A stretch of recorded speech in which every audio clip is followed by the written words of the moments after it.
जय हिंद साथियों, स्वागत है आपका आपके अपने YouTube channel target with Ajit में। साथियों, उम्मीद करता हूं कि आप सभी स्वस्थ होंगे और अपनी अपनी पढ़ाई ज़बरदस्त तरीके से कर रहे होंगे। तो साथियों, आज की इस क्लास में हम डिस्कस करने वाले हैं यूपीटीसी एजीटी के लिए टॉप 65 कृषि विज्ञान के उन सभी महत्वपूर्ण प्रश्नों के बारे में जो कि आप सभी के एजीटी एग्जाम के लिए मोस्ट इंपॉर्टेंट हो जाती हैं। तो सभी प्रश्नों को ध्यान से देखिएगा क्योंकि दिए गए सभी क्वेश्चंस एग्जाम ओरिएंटेड और सिलेक्टिव हैं। तो आइए देखते हैं। जैसे पहला प्रश्न है, सॉलिडिटी किसका परिपक्वता सूचकांक है। बात करें कि सॉलिडिटी किसकी परिपक्वता का सूचकांक है, तो याद रखिएगा लेट्यूस का। किसकी? लेट्यूस की परिपक्वता का सूचकांक हो जाता है। नेक्स्ट क्वेश्चन है, निम्नलिखित में से कौन सी फसल कटाई के बाद अच्छी वृद्धि करती है। आपको बताना है कि कौन सी फसल जो कि कटाई के बाद अच्छी वृद्धि करती है। तो कौन सी फसल हो जाती है? याद रखिएगा बैंगन। बैंगन जो होता है कटाई के बाद अच्छी वृद्धि करती है। तो इम्पोर्टेंट क्वेश्चन है, डबल टिक कर लीजिएगा। नेक्स्ट क्वेश्चन है, अधिकतम संकर किस फसल में विकसित होते हैं। अधिकतम संकर प्रजाति जो है कि किस प्रकार की फसल में विकसित होते हैं, तो याद रखिएगा सबसे अधिक संकर जो किस में, मक्का की फसल में विकसित होते हैं। ये क्वेश्चन मोस्ट इम्पोर्टेंट है, कई बार के एग्जाम में पूछा जा चुका है। नेक्स्ट क्वेश्चन है, मूंगफली में होलो हार्ट किसके कारण होता है। साथियों, एसटीए के एग्जाम में ये क्वेश्चन पूछा जा चुका है कि मूंगफली में होलो हार्ट किसके कारण होता है। तो याद रखिएगा बोरॉन की कमी के कारण जो कि मूंगफली में होलो हार्ट रोग हो जाता है। तो साथियों, क्वेश्चन का लेवल आप सभी को देख के पता चल रहा होगा कि दिए गए सभी क्वेश्चंस एग्जाम ओरिएंटेड और सिलेक्टिव हैं। तो वीडियो की क्वालिटी और कंटेंट आप सभी को पसंद आ रहा हो तो प्लीज़ वीडियो को लाइक और चैनल को सब्सक्राइब जरूर कर लीजिएगा, क्योंकि मैं डेली आप सभी एचटीए स्टूडेंट्स के लिए ऐसे ही टॉप 65 कृषि विज्ञान के महत्वपूर्ण प्रश्नों को कराता रहता हूं, जो कि आप सभी के एचटीए एग्जाम के लिए मोस्ट इंपॉर्टेंट हो जाती हैं। तो आइए देखते हैं। नेक्स्ट क्वेश्चन है, ओरोबैंकी किसका खरपतवार है। बात करें कि ओरोबैंकी जो होता है किसका खरपतवार होता है, तो याद रखिएगा ओरोबैंकी जो होता है यह सरसों के अतिरिक्त जो है कि सोलनेसी कुल के फसलों के भी खरपतवार होता है। तो बात करें तंबाकू की तो सोलनेसी कुल में आती है। आलू बैगन की बात करें तो ये भी सोलनेसी फैमिली में ही आ जाती है। तो सरसों, बैंगन और तंबाकू ये सभी जो कि ओरोबैंकी इसका खरपतवार हो जाता है। तो राइट आंसर ऑप्शन डी हो जाएगा, ये सभी। तो यहाँ पे एक आपको इम्पोर्टेंट ट्रिक याद रखना है कि ओरोबैंकी जो होता है सभी प्रकार के सोलनेसी कुल के फसलों के खरपतवार हो जाती है, और सरसों का तो साथ में याद ही रखिएगा। तो इम्पोर्टेंट क्वेश्चन है, याद रखिएगा। नेक्स्ट क्वेश्चन है, पौधों में पानी और खनिजों का परिवहन किसके कारण होता है। पौधों में पानी और खनिजों का परिवहन किसके कारण होता है, तो याद रखिएगा विसरण के कारण होता है। किसके कारण होता है? विसरण के कारण होता है। नेक्स्ट क्वेश्चन है, पहला भूमि बंधक बैंक 1920 में कहाँ स्थापित किया गया था। बात करें पहला भूमि बंधक बैंक 1920 में कहाँ स्थापित किया गया था, तो याद रखिएगा पश्चिम बंगाल में स्थापित किया गया था। कहाँ स्थापित किया गया था? पश्चिम बंगाल में स्थापित किया गया था। यह क्वेश्चन मोस्ट इम्पोर्टेंट है, डबल स्टार मार्क कर लीजिएगा। नेक्स्ट क्वेश्चन है, ग्राम विकास के लिए विभिन्न एजेंसियों का भूमिका निम्नलिखित में से शामिल है। बात करें कि ग्राम विकास के लिए विभिन्न एजेंसियों की भूमिका निम्नलिखित में से शामिल है।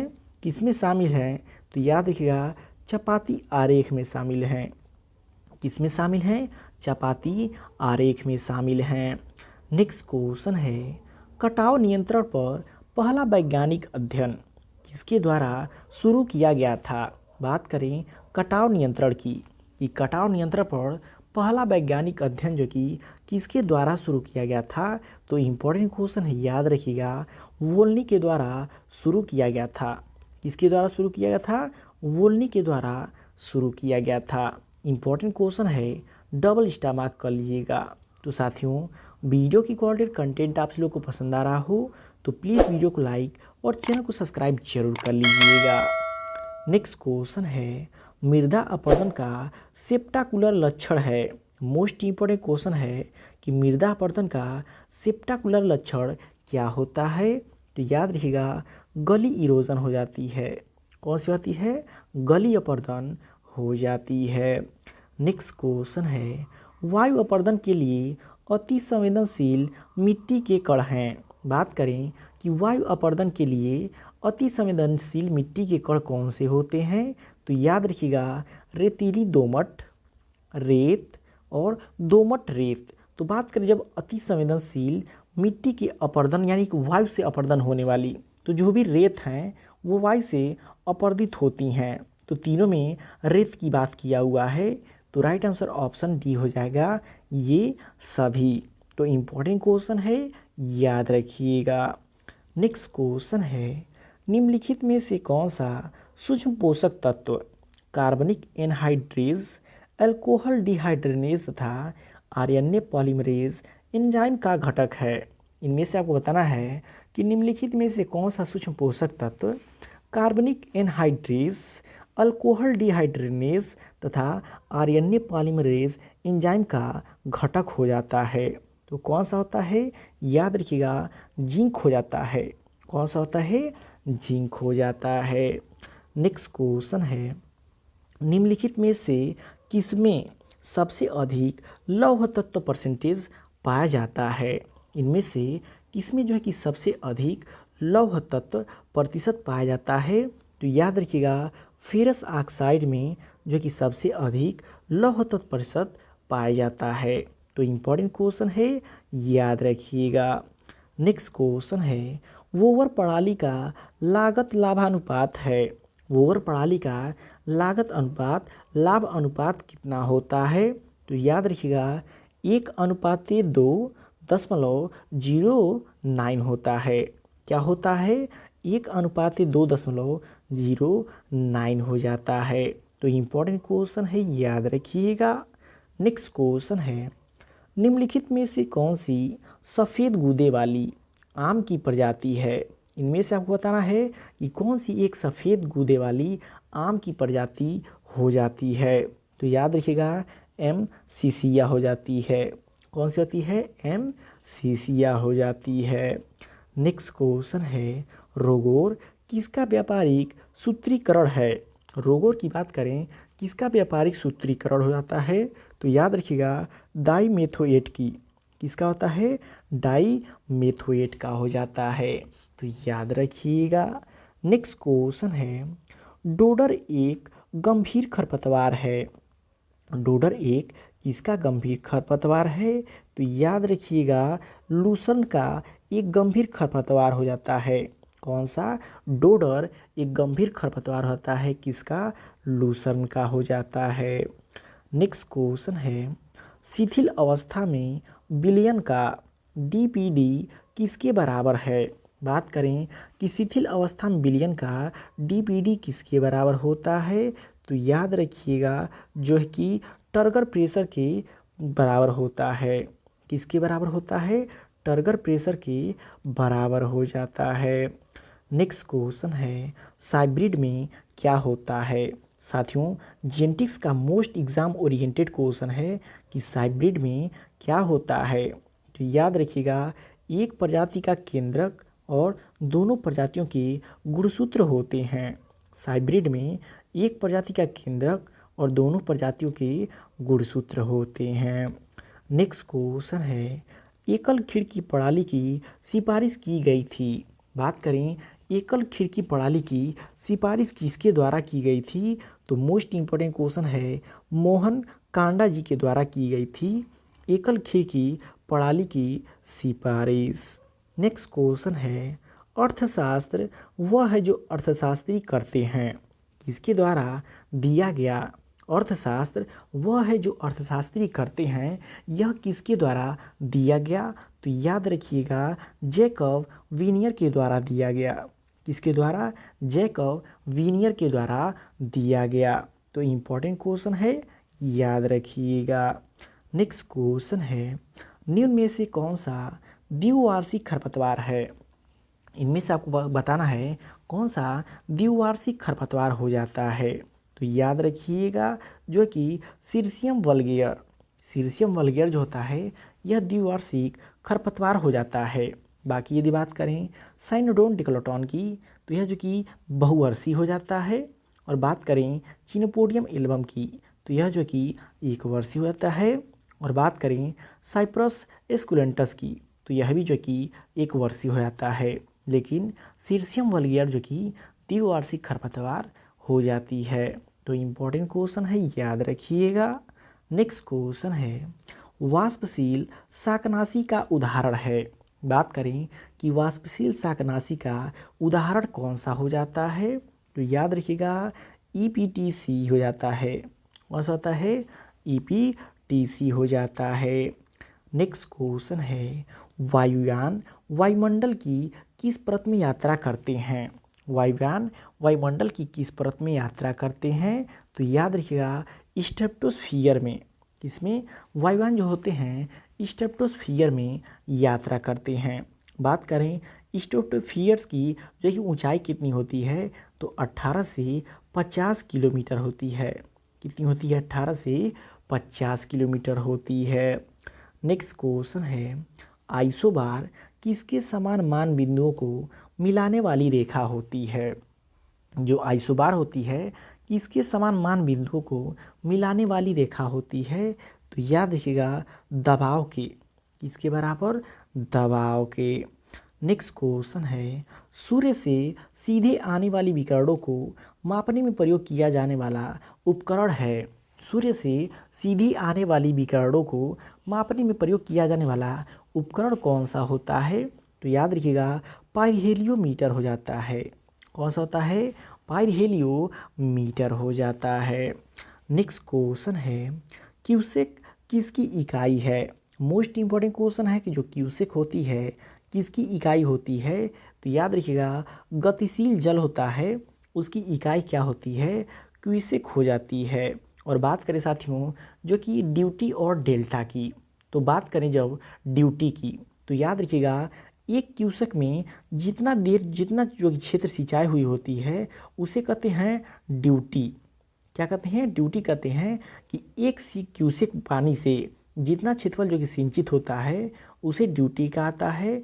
और जो कि सिंचित क्षेत्रफल में जल की गहराई को क्या कहते हैं? डेल्टा कहते हैं। तो ड्यूटी और डेल्टा में डिफरेंस याद रखिएगा। इन तीनों में से एक आपके एग्जाम में पूछा जा सकता है। तो साथियों वीडियो की क्वालिटी और कंटेंट आप लोग को पसंद आ रहा हो तो प्लीज़ वीडियो को लाइक और चैनल को सब्सक्राइब जरूर कर लीजिएगा। नेक्स्ट क्वेश्चन है घुलनशील लवणों को घोलना और मृदा में होकर जल की निम्न दिशी गति द्वारा परिवहन की क्रिया कहलाती है। क्या कहलाती है? याद रखिएगा निक्षालन कहलाती है। घुलनशील लवणों को घोलना और मृदा में होकर जल की निम्न दिशी गति द्वारा परिवहन की क्रिया कहलाती है। क्या कहलाती है? याद रखिएगा निक्षालन कहलाती है। नेक्स्ट क्वेश्चन है प्रेशर मेम्ब्रेन यंत्र निम्न में से कौन सा विभव मापता है? बात करें कि प्रेशर मेम्ब्रेन यंत्र निम्न में से कौन सा विभव मापता है तो याद रखिएगा मैट्रिक विभव मापता है। क्या मापता है? मैट्रिक विभव मापता है। नेक्स्ट क्वेश्चन है क्षेत्रधारिता पर मृदा पीएफ का मान है। क्षेत्रधारिता पर मृदा पीएफ का मान कितना होता है तो याद रखिएगा 2.54 हो जाता है। कितना होता है? 2.54 हो जाता है। नेक्स्ट क्वेश्चन है सल्टिफिकेशन प्रक्रिया से बनाए गए प्रेस मड का प्रयोग किस भूमि के सुधार हेतु किया जाता है? बात करें कि सल्टिफिकेशन प्रक्रिया से बनाए गए प्रेस मड का प्रयोग किस भूमि के सुधार के लिए किया जाता है तो याद रखिएगा क्षारीय भूमि के सुधार के लिए किया जाता है। किस प्रकार की भूमि के सुधार के लिए? क्षारीय भूमि के सुधार के लिए किया जाता है। नेक्स्ट क्वेश्चन है इनमें से कौन सी शुष्क क्षेत्रीय दलहन फसल वर्षा ऋतु में हरी खाद के रूप में सबसे उपयुक्त है? इंपॉर्टेंट क्वेश्चन है, याद रखिएगा ग्वार हो जाती है कि इनमें से ग्वार शुष्क क्षेत्रीय दलहन फसल वर्षा ऋतु में हरी खाद के लिए सबसे उपयुक्त हो जाती है। नेक्स्ट क्वेश्चन है 1 टन ताज़ी मुर्गी की खाद में नाइट्रोजन की मात्रा होती है 1 टन ताज़ी मुर्गी के खाद में नाइट्रोजन की मात्रा कितनी होती है? तो याद रखिएगा 9.6 से लेकर के 30 किलोग्राम होती है। कितनी? 9.6 से लेकर के 30 किलोग्राम हो जाती है। नेक्स्ट क्वेश्चन है, कौन सा पिरामिड कुल सूखा भार एवं क्लोरिक माने पर आधारित है? कौन सा पिरामिड कुल सूखा भार, बात कर रहा है सूखे भार की, क्लोरिक मान पर आधारित है, वो कौन सा होता है? तो याद रखिएगा बायोमास पिरामिड हो जाता है। कौन सा होता है? बायोमास पिरामिड हो जाता है। नेक्स्ट क्वेश्चन है, मृदा की परिस्थिति में साइनोबैक्टीरिया के वितरण को सीमित करती है। मृदा की परिस्थिति में साइनोबैक्टीरिया के वितरण को सीमित करती है। कौन करती है? याद रखिएगा प्रकाश की उपलब्धता। मृदा परिस्थिति में साइनोबैक्टीरिया के वितरण को क्या करती है? सीमित करती है। वो कौन करती है? तो प्रकाश की उपलब्धता करती है। मृदा के नियंत्रित स्तंभ में जल के अंतःस्राव एवं निक्षालन के मापने के यंत्र को कहा जाता है। क्या कहता है? याद रखिएगा लाइसीमीटर कहा जाता है। क्या कहता है? लाइसीमीटर कहा जाता है। नेक्स्ट क्वेश्चन है, आणविक नाइट्रोजन के अमोनिया में परिवर्तन के लिए जिम्मेदार एंजाइम है। आणविक नाइट्रोजन के अमोनिया में परिवर्तन के लिए जिम्मेदार एंजाइम कौन सा होता है? तो याद रखिएगा नाइट्रोजिनेज हो जाता है। कौन होता है? नाइट्रोजिनेज हो जाता है। नेक्स्ट क्वेश्चन है, पौधों की कलिकाओं पर सर्वप्रथम किस पोषक तत्व की कमी के लक्षण परिलक्षित होते हैं? तो जब बात करें पौधों की कलिकाओं पर सर्वप्रथम किस पोषक तत्व की कमी के लक्षण परिलक्षित होते हैं? तो याद रखिएगा कैल्शियम के। किसकी? कैल्शियम की। तो इम्पोर्टेंट क्वेश्चन है, याद रखिएगा एग्जाम में आपके पूछा जा सकता है। नेक्स्ट क्वेश्चन है, फास्फोरस धारित उर्वरकों की पोषक तत्व उपयोग क्षमता होती है।